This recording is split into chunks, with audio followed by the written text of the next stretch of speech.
showtime.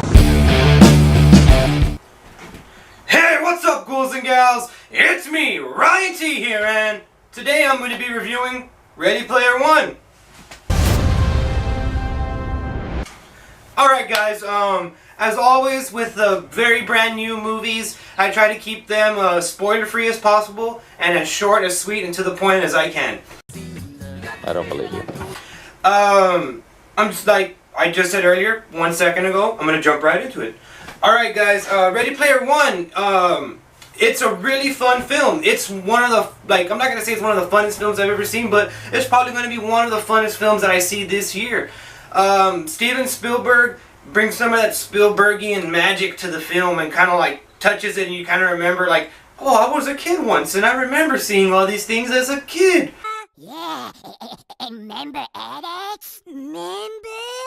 Hey, remember Ghostbusters? Oh, I remember Slimy?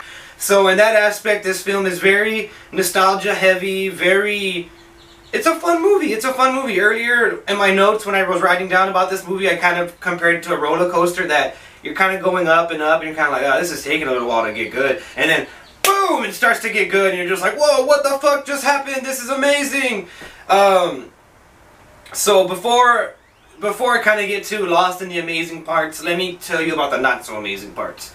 The film follows this character named Wade Watts, who is kind of like your every guy hero. He's not that unique, to be honest with you. Like, they don't write him very uniquely in this movie. He kind of like is the typical run-of-the-mill hero. He's a good kid, but he's like lives with a bad family. He's a good person, doesn't do really anything wrong. He's always kind of like heroic and upstanding and brave and has courage, but he's not like overly strong or overly pushy. You know what I mean? Like your typical Harry Potter type hero.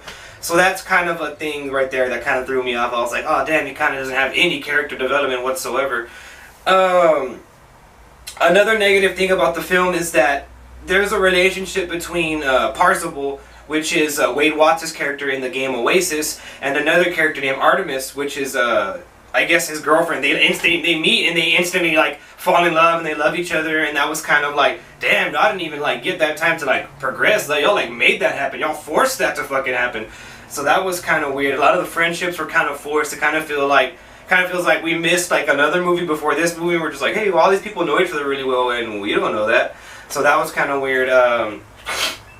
Another negative thing is that this film is weak story-wise, and it's kind of formulaic. The film is kind of like a very run-of-the-mill, like, you know what's going to happen. It's predictable. It's a predictable film. But again, it's not to take away from how fun this movie is. I mean, how cool is it to see King Kong and Chucky and Jason all in the same movie? Like, that's cool. Like, for that simple fact, like, that's cool. Like, I never thought I was going to see a movie like this, so that's very awesome. But story-wise, this film is lacking. This film is lacking story-wise, character-wise.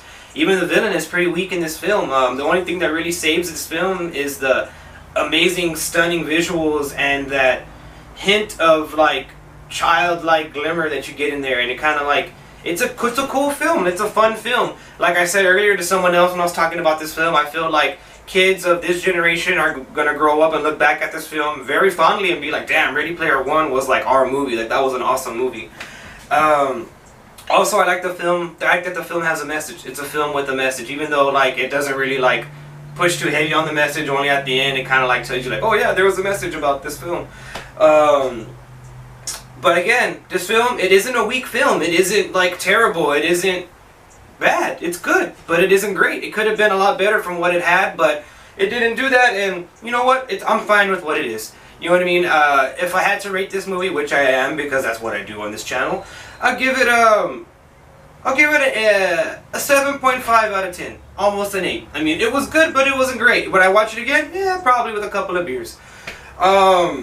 Guys, this review was a little bit short because I'm preparing to do my latest episode of Friday Night Horror Theater, where in this review we'll be reviewing Critters, the 1980s horror gem Critters. So make sure you guys tune in to Friday Night Horror Theater tonight and bring the popcorn because I'll bring the movie.